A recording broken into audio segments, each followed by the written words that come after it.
এইটো আকৌ ক'ৰ পৰা আহিলে পঞ্চীহে অহাৰ কথা আছিল তাৰ চাউনি কি চাবা কালিৰ পৰা যে কিমান ৰকমৰ মানুহ আহিছে নহয় আমনি লাগিছে আৰু মূৰৰ বিষত থাকিব পৰা নাই এই অহাৰ পৰা মানুহজনৰ মুখখন বন্ধ হোৱা দেখিছানে বৌ আপুনি এইখিনি পালেহি যে এক মিনিট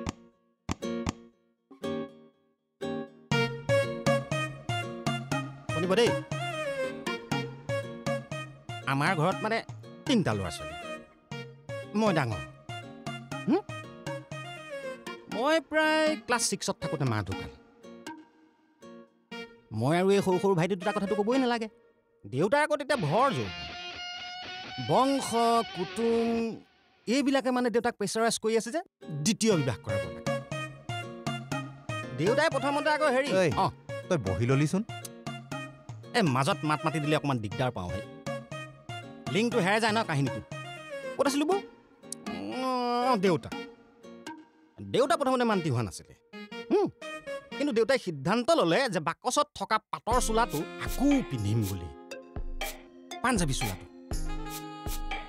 মই আৰু সৰু ভাইটি দুটাই বিষমবাদ আৰম্ভ কৰি দিলোঁ যে শাসনৰ বাঘ যদি বেলেগৰ হাতলৈ যাবলৈ নিদিওঁ আমাক আৰু দ্বিতীয় এজনী মা নালাগে সেই তেতিয়াৰ পৰা আজিলৈকে ষ্ট্ৰাগলেই কৰি আছোঁ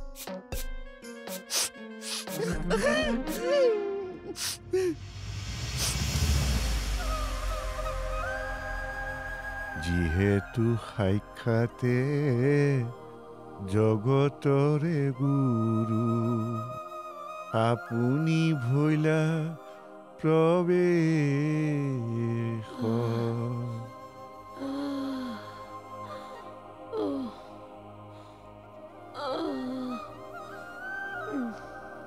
সুতবিত্ত দ্বাৰা বিষয় জঞ্জাল চিন্তামূৰ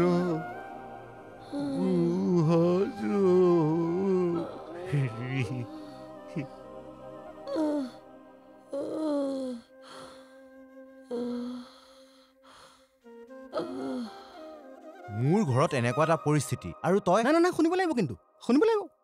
বাইদেউ মোৰ ওপৰত আশীৰ্বাদ আছে বাইদেৱে সময়মতে ৰিচাৰ্জ কৰি নিদিয়া হ'লে আজি মই ইমানখিনি টক টাইম নাপাওঁ 3 আলিয়ে 4 আলিয়ে তোৰ এই চিগাৰেট চাদা ভাং মদ এইবিলাক খাই মই বহি থাকিলোহেঁতেন কিন্তু সেই সময়ত বাইদেৱে আহি পেলাই মোক পুলিচত ভৰাই দিলে 108 হেড কোৱাৰ্টাৰ মাকো শ্ৰীধৰ বৰা হেণ্ডছ আপ ক'ত যাব আপোনাৰ এই লাগবান নোহোৱা কথাবোৰ শুনি থাকিলে সেইফালে বেমাৰীৰ গতি লাগিব যাওক তাৰপিছত শুনিবি দিনেশ দা তোৰ এই বাছ ওলাই বাছ ৰিক্সা ওলাই ৰিক্সা আঙুলি মূৰত গণিব নোৱাৰা পইচা কোনে খাই শেষ কৰে এইবোৰ কাৰ কাৰণে হৈছে বাইদেউৰ কাৰণে হৈছে দস্তমত বাইদেউৰ কাৰণে হৈছে পঞ্চায়তৰ প্ৰেচিডেণ্ট হৈ থাকোঁতে কাৰ ঘৰত কি দিয়া নাই সকলোৱে ঘৰে ঘৰে বস্তু দিছে যাৰ ঘৰত বস্তু দিছে তাহাঁতে চব আহিব লাগিব মই তাক ফোন কৰি ফোন থ ঘৰত এনেকুৱা এটা পৰিস্থিতি আৰু তই এনেকুৱাখন কৰি আছ হেৰো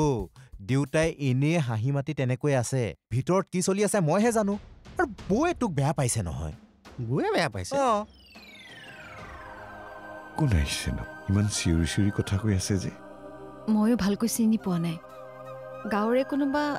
শ্ৰীধৰ নে কি বুলি কৈছে অহাৰে পৰা কিবা একেবাৰে লাগবা নোহোৱাকৈ কথা কৈ আছে শ্ৰীধৰ আহিছে নেকি